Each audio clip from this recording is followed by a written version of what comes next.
Hey everybody, I'm Chris. Welcome to my channel, or welcome back if you're a returning subscriber. If you are, thank you so much for coming back to my corner of the internet. Today we're going to be reviewing the KVD Good Apple Full Coverage Serum Foundation. So if you'd like to see how this looks on the skin and see how it wears, stay exactly where you are because we're getting into it right now. According to the KVD website, the Good Apple Serum Foundation is a real mind full coverage with a natural finish, transfer-proof extreme long wear with a lightweight serum feel. It covers everything from blemishes to acne scars, hyperpigmentation, discoloration, and more. You've never seen natural full coverage like this.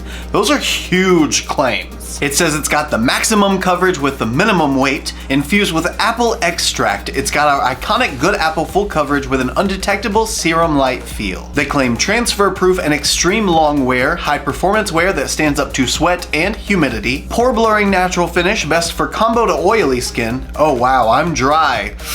Ooh, but anyone can wear it. Kinsey leaf extract, help keep shine in check instantly and all day. I think it says Kinsey. Flexible elastomer pigments, Good Apple blends plus bends with your skin for a seamless finish plus easy application every time. A luxe recyclable glass bottle, that's cool. A versatile modern formula with 40 shades. I like that. 40 shades is a really good range. It's non-comedogenic and flashback free. I don't know that I've ever worn a foundation that had flashback in it. Now the powders that I set it with maybe, but not the foundation. If you've used a foundation with flashback, let me know which one you tried that you experienced it with. I'm really curious about that. And it's also 100% vegan and cruelty free, as I'm pretty sure every single KVD product is. I got the shade Medium 027. It said on the Ulta website that that was actually light medium with neutral undertones, but on the bottle it says medium, so we'll find out. And I would say that I'm gonna do half my face with a brush, half my face with a sponge so you can see the difference, but I'll be honest, every time I used to do that with foundation reviews, I always ended up blending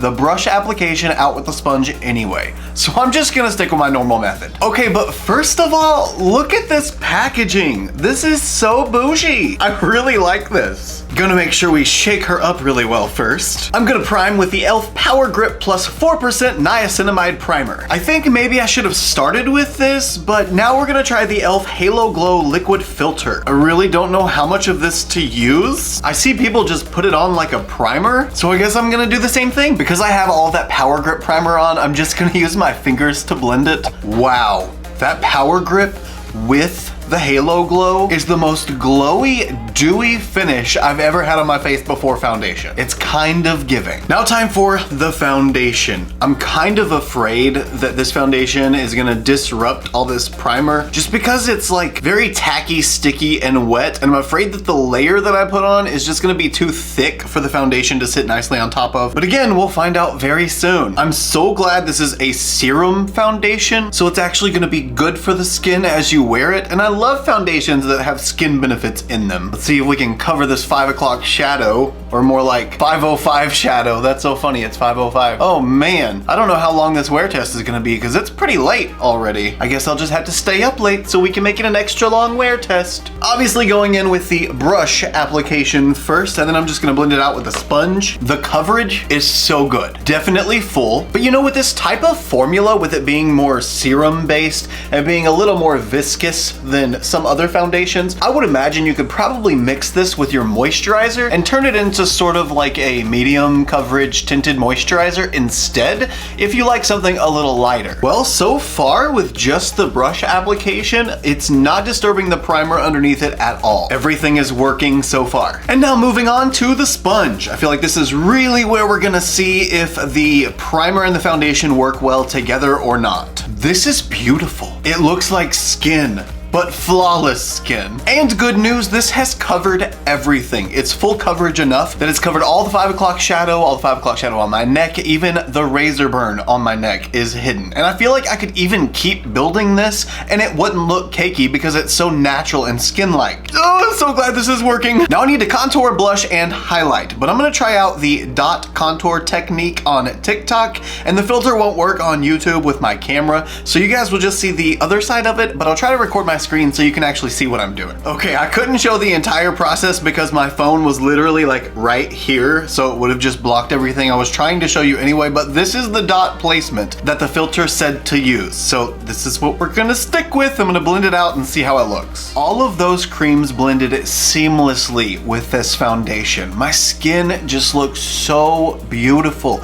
It's luminous, slightly glowy, but still very, very skin-like. But now we need to set it and put all powder products on top of it to see how it really looks in the end. And you already know I'm using the Gerard Cosmetics Slay the Bake Setting and Sculpting Powder, the brand new powder that just launched. Don't forget, ChristopherJMUA saves you 30%. Look at that. Smooth as a baby's bottom, and I would know because I have a granddaughter. Then setting the rest of the face with the ColourPop Pretty Fresh setting powder. I realize after setting all of that, it looks like my skin has no dimension and no color because all of the bronzer, contour, blush, and concealer is all evened out. But still, look at the skin. The skin is still so flawless looking. It still looks really natural, even though I just caked on a ton of powder. But now let's add the color and dimension back into the skin. Bronzer today is the One Size Made for Shade palette, and I'm gonna use the Legacy Honey at the top. Oh, I didn't realize she had so much pigment. I haven't used that top shade before. I'm gonna try to stick with the placement from the dot contour routine, but I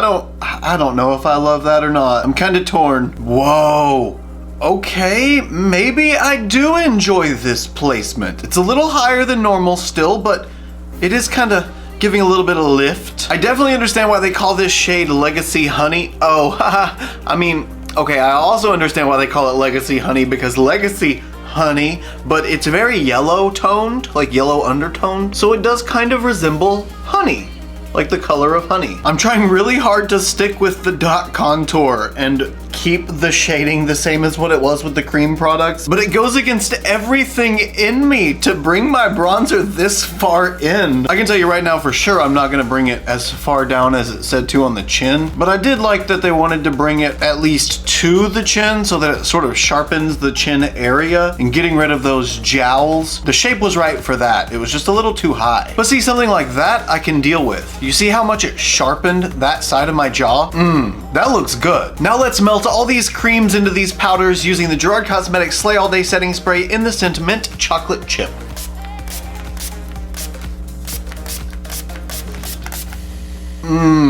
Oh, that smells so good. It makes me just want dessert. And while my face is still just a little bit tacky, I'm gonna take my sponge and just press really lightly over this blush just to tone it down a tiny little bit. Plus, it'll help mush it into the skin a little bit better anyway. Look at her. That is beautiful. Now that's it for the complexion products completely. I'm gonna go ahead and go off camera, finish off the rest of my makeup, and the next time I'll see you guys is whenever we're doing our first check-in. So I just realized when I got back on to film my final thoughts that I never did a check-in. So we're gonna consider this my check-in. It has been 7 hours since I put this foundation on. I was gonna wear it longer, but it's 12:07 now and I'm very sleepy, so I'm ready to take this off and go to bed. 7 hours is a pretty fair amount of time though. I mean, that's like a work day. The most I did was play Hogwarts Legacy and eat a ton of pizza, and I mean a ton of pizza. Hence why I have no lip product left on my mouth. But I do have foundation left on my face, and to be honest, even though I'm a little more glowy than I would like, this foundation is beautiful. Even having dry skin and the foundation saying that it's for oily to combo, it did a really great job lasting. I think for future applications of this foundation, I'm gonna stay away from the e.l.f. Halo Glow or something this glowy, just because this foundation gives enough of a glow that it leaves that radiant dewy finish to the skin that might be just my natural oils coming through. But even after I put it on, actually, it still looked pretty glowy. Just like a natural glow though. The thing I'm most impressed with though is my forehead. The creasing that has happened, it's the kind of creasing that just happens on your face throughout the day normally. It's not the separating foundation kind of creasing, if you know what I mean. You know, there are some foundations that as you wear them, your creases essentially push out the foundation, so you're left with just the skin peeking through where that line in your face is. But like they said in the description, this foundation is flexible enough that it fills back in those areas where it creases and leaves it smooth after it's done. Let's get a really invasive close-up and let you see my texture and pores after the foundation has been on for 7 hours. You guys give me your thoughts and opinions. How does it look to you? I mean, really, I think after 7 hours, this is really good still. I could probably get away with another 7 hours. It would probably look really shiny, but I bet I could get away with it. They also said on the KVD website that it was transfer proof. I don't believe that for 1 second, but we're gonna try. I've got a semi-clean spot on my Get Ready With Me paper towel. Let's just mush it against my face a little bit and see if we get any off. Oh yeah, that definitely transferred. But that soaked up every single bit of that shine that was on my forehead. It almost acted like it was a,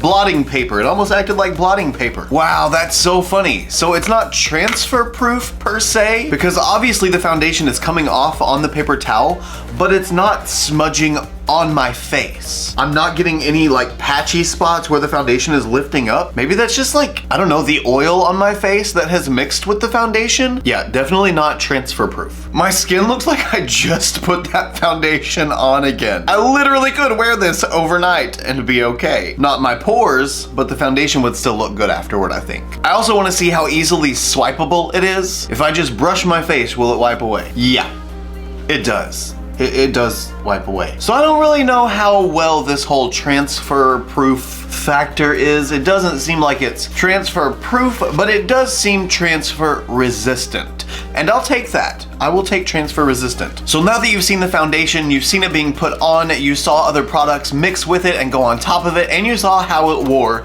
what are your thoughts? Let me know down in the comments. I think you know mine at this point. I really enjoy it. And I look forward to mixing it with some of my other favorite foundations to see what kind of combo I can make and see if I can't make it the epitome of the perfect foundation for me. But let me know your thoughts, your comments, your emotional outbursts down in the comments. You guys know that I'm always hanging out down there with you. And if you enjoyed this video and you wanted to give me a thumbs up, I'd greatly appreciate it. Also, if you like this look and you want to see more looks like them, you can follow me on Instagram, Twitter, Snapchat, and TikTok. My username is the same for everything. It's just ChristopherJMUA. I love you guys so much. I'm so sleepy, so I'm gonna go to bed now, but I'll see you in the next one. Bye.